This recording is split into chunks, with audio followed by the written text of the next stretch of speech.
Sinaksihan mismo ni Pangulong Ferdinand Bongbong Marcos Jr. ang pagsunog sa mahigit 1.53 toneladang nasabat na illegal na droga sa isang pasilidad sa Tarlac. Ang hakbang na ito ay bahagi ng mas pinagting na kampanya ng pamahalaan laban sa illegal na droga na nakatuon hindi lang sa enforcement kundi pati sa transparency at integridad ng proseso, kasama sa aktibidad ang mga kinatawan mula sa PIDEA, DOJ at ibang ahensya, bilang patunay na matibay ang paninindigan ng administrasyon para sa ligtas at drug-free na Pilipinas.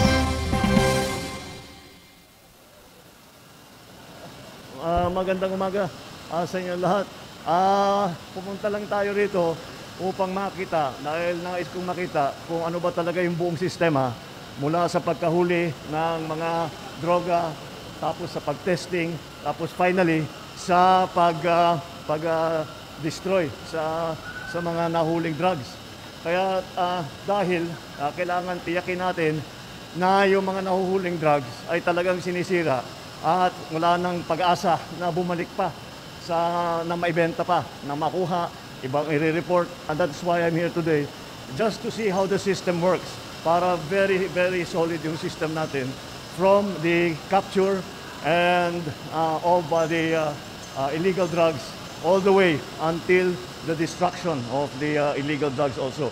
So after na-init ng 700 degrees Celsius, hindi na, it will not be shabu anymore, it will not be marijuana anymore, it will not be any drug anymore. Hindi na talaga, sirang-sira na ito. So that's what we are here to witness.